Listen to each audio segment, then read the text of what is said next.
8月12号，朱镕基去世，98岁。这几天呢，网上对他的评价是褒贬不一。有人说他是铁血宰相、经济沙皇，也有人翻旧账，骂他把好几千万工人送下了岗。我不想简单评价这个人是好还是坏，无论如何，我觉得他算是一个改革者。在朱镕基手上推行的改革有一大堆：国企、财税、金融、住房、粮食等等。如果说毛泽东那一代是革命者，焦点在于夺权和运动，邓小平就是过渡者，开始把重心从运动转向执政。到了江泽民、朱镕基这一代，身份就开始定位成改革者和执政者了。但到底什么是改革？为什么要改？怎么改？领导人开个会就搞定了吗？改革为什么不能停呢？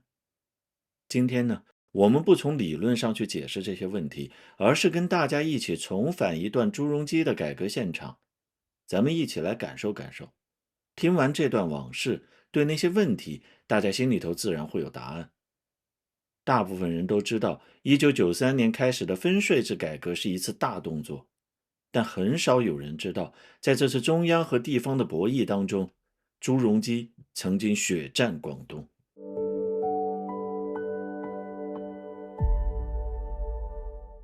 1993年9月，广州一场关于分税制改革的会议上，广东省委常委、组织部长开口，想替广东争辩几句，但话没说完就被打断了。打断他的人是国务院副总理朱镕基。这个组织部长忍不住说：朱总理，您这样说我们就没法谈了。您是总理，我们没法说什么。朱镕基当场就回了一句，火药味十足：没错，我就得这样，不然你们广东的谢飞同志是政治局委员，他一说话，我们财政部这些人还有话说吗？就得我来讲。话音落下，广东省委书记谢飞坐在那里，从头到尾一个字都没说。其实，在这次当面交锋之前，这场仗已经打了2个多月，双方明里暗里已经过了好几招了。咱们呢，得从头说起。改革一定是要解决一个难题，那么分税制改革到底要解决什么呢？简单的说，就是因为中央政府很穷，穷到了什么地步？全国收上来的税，中央只拿得到22%，剩下的70%多得留在地方。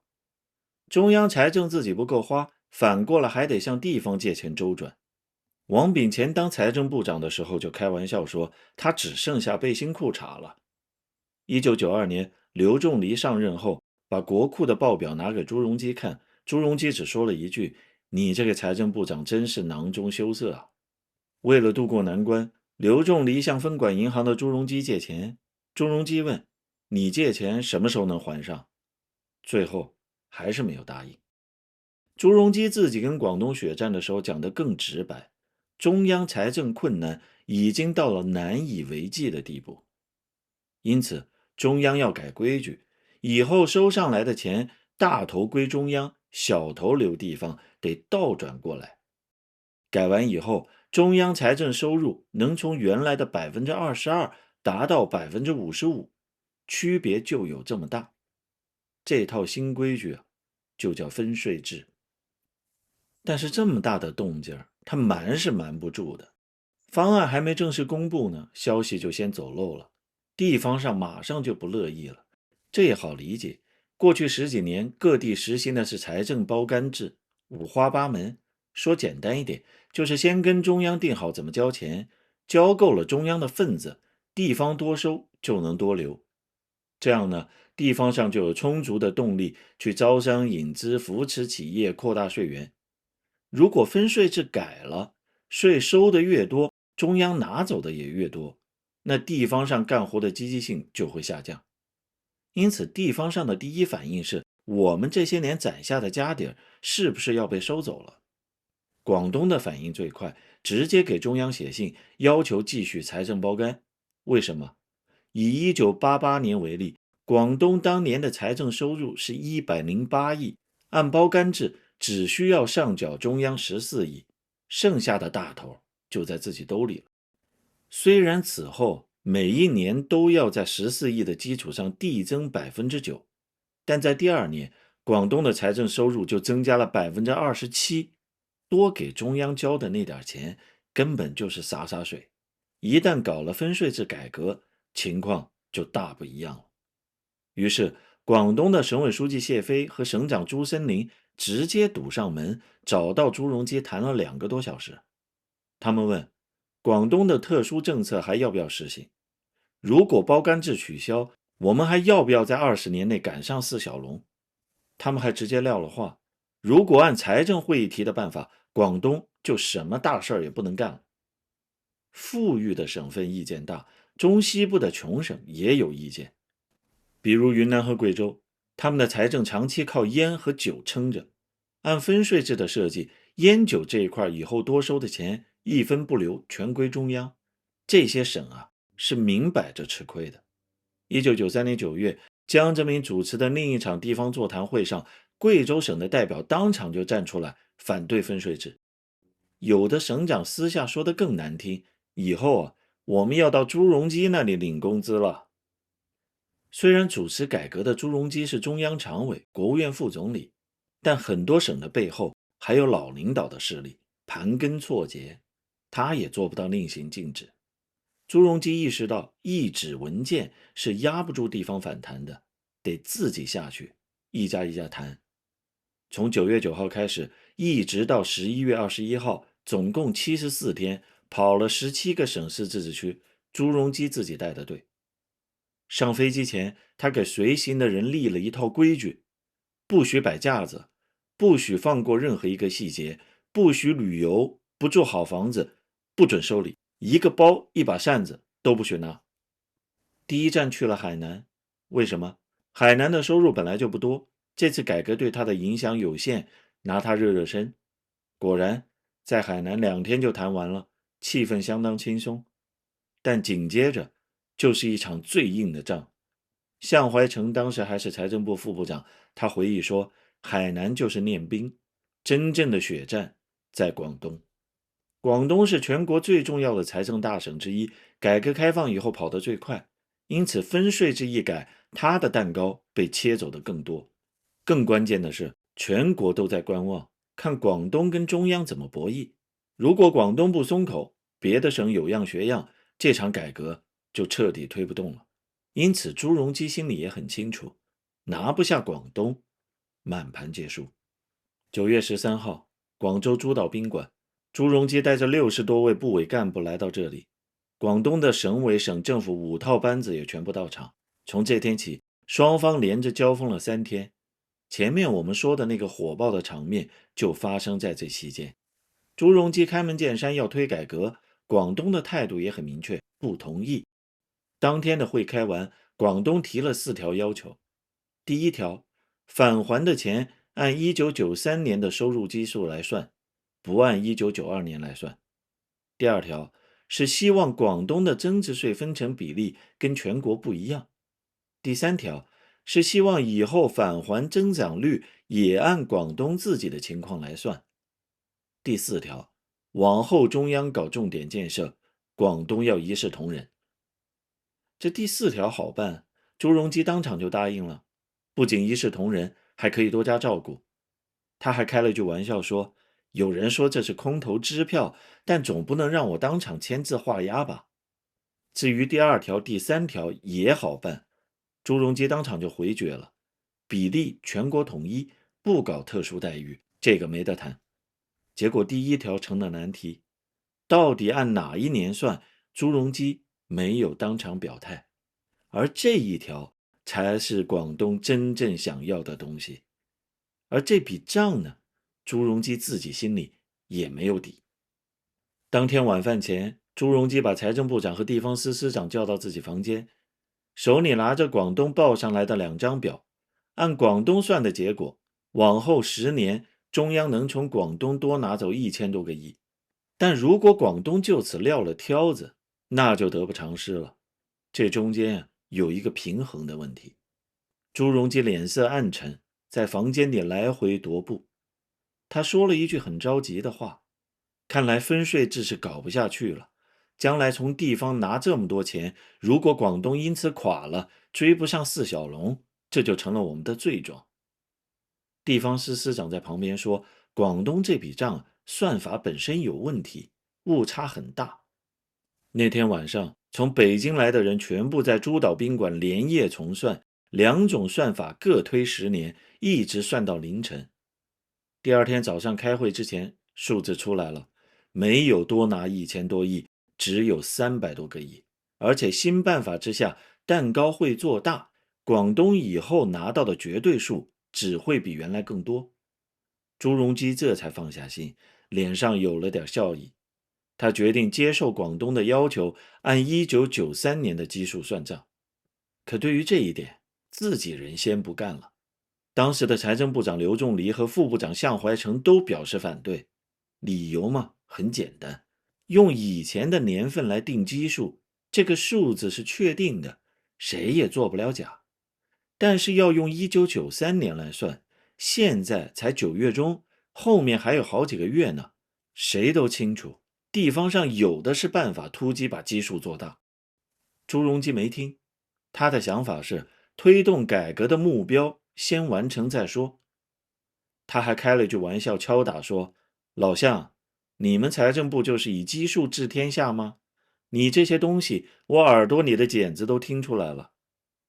但他也在广东当众说，不能我在做好人，让刘仲藜同志做恶人，他做恶人也是为了国家，我就喜欢这样的恶人。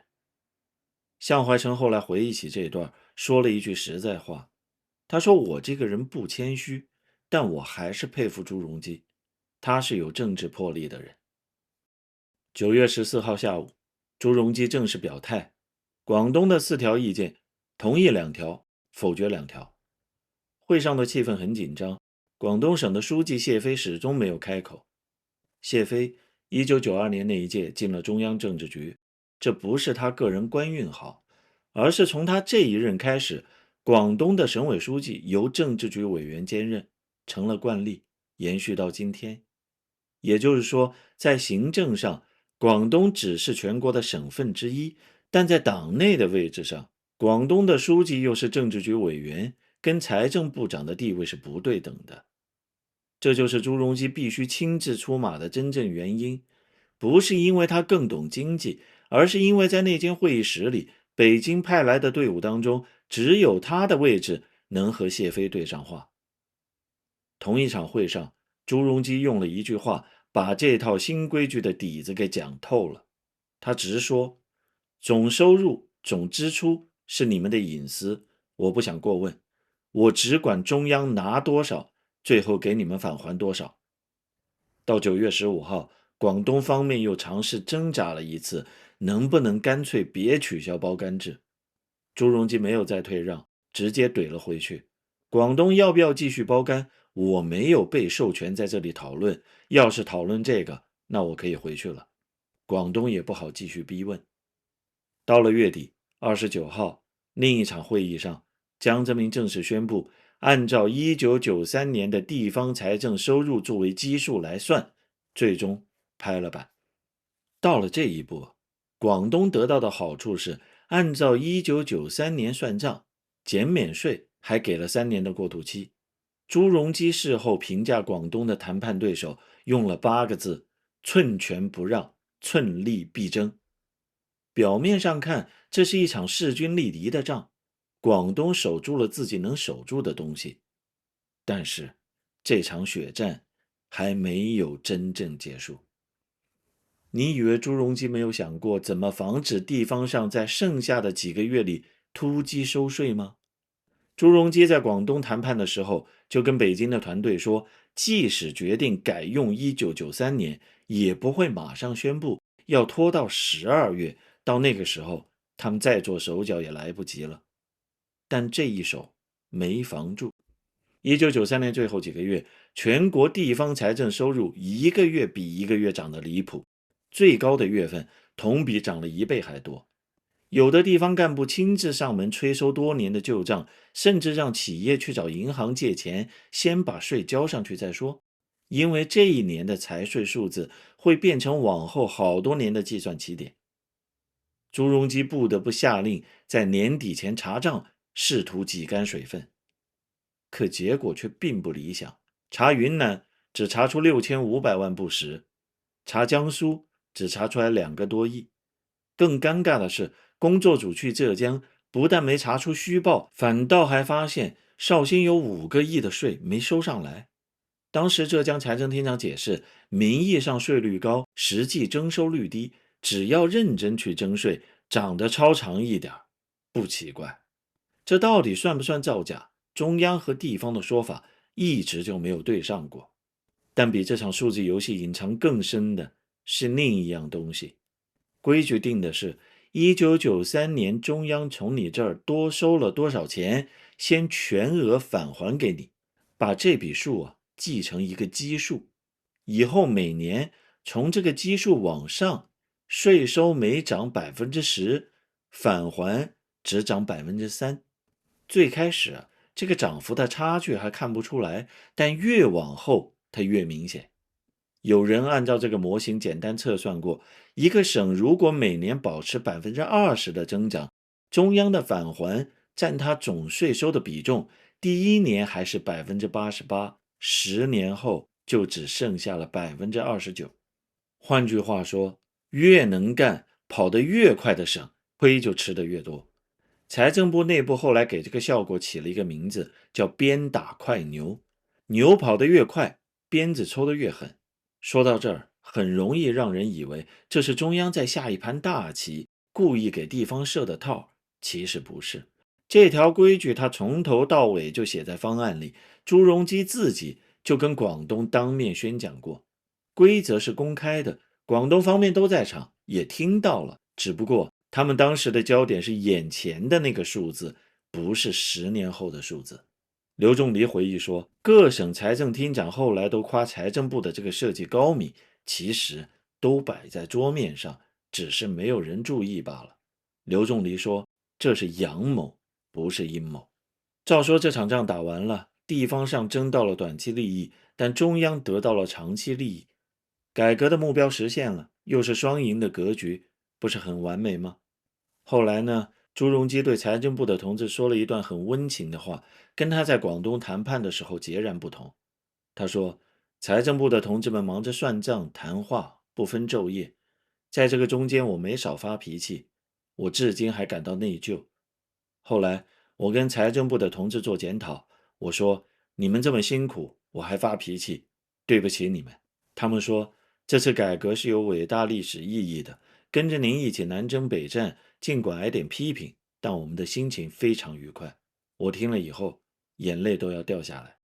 在这场讲话里，他还说了一句，实施这个方案比制定这个方案要难100倍。可是他在说这话的时候，没有想到难的还在后头。最开始搞分税制改革是为了解决中央财政困难的问题，这个事儿是解决了，但由此又引发了一系列新的问题。分税制改革只说了中央和省里怎么分钱，大动脉是疏通了，但没有说清楚哪些事儿该中央花钱，哪些该省里负责，哪些事儿需要县乡一级的毛细血管出血。与此同时，中央和省里分成，省里还要跟地市分成，上级的权威高，就造成了财权层层上收，事权层层下压的局面。换句话说，到了基层，分到的钱很少，但要干的活却很多。分税制改革没几年，基层财政就出现了严重困难。有句顺口溜流传很广，中央财政蒸蒸日上，省级财政稳稳当当，市级财政摇摇晃晃，县级财政哭爹叫娘，乡级财政金金光光。针对这个新问题，相对发达的地区靠土地财政来缓解压力。当然，土地财政的兴起也引发了一系列的后果，这是另外一本账，大家都熟悉。但在中西部欠发达地区，基层就用对农民乱摊派、乱收费的方式来解决问题，导致了严重的社会冲突。2000年初，李昌平给朱镕基写信说，农民真苦，农村真穷，农业真危险。2003年，两位安徽作家写下了《中国农民调查》，反映的也是在这个背景下农村的治理乱象。我们频道在中国农民受难史这个视频里专门讲过，大家可以参考。而这些问题呢，也牵动了另外一场改革——农村税费改革。2006年1月1号，农业税彻底废止。好了，事情的前因后果咱们就说完了。不知道大家是什么感受？我个人觉得，制定分税制这个政策本身并不是改革，平衡地方的利益和发展动力，与地方谈判博弈，在短期利益与长期目标当中做出取舍，处理突击收税等临时状况，再去面对改革后续造成的新问题，这整个过程才叫改革。就像朱镕基自己说的，实施方案比制定方案难100倍。其实还有后半句是历史替他说的，实施完改革以后，解决他制造出来的新问题，可能还要再难100倍。但是当这些问题追到最后，往往就不再只是税率、财政比例这些技术问题了，而是谁有权决定，谁向谁负责，谁承担决策后果等等问题。到这里，改革的领域就从经济进入了政治。温家宝卸任的时候说了这么一段话：不仅要进行经济体制改革，而且要进行政治体制改革。而政治体制改革是要对中共这个权力体系本身动刀子的。朱镕基是个能人，但不是完人，他有自己的局限。就拿分税制改革来说，他就没有预料到改革之后的压力最终会落到谁的头上。如今为什么这么多人怀念朱镕基呢？因为评价一个领导或者一个时代的好坏，对老百姓的体感来说，都是和当下的处境比较出来的。我们现在的情况是，改革者已死，改革也已经终止，逆水行舟，不进则退。改革是不能停的，而且是需要不断深入的。停止了改革，社会就会变成一滩死水。如果有某一天，中国还会有所谓的2次改开，朱镕基的经验和教训都是绕不开的一课。对于朱镕基这个人和他所主导的改革，大家还有什么看法？欢迎在评论区留言分享。追猎中国标本，凝视人的处境，欢迎持续关注我们的频道，我们下期再见。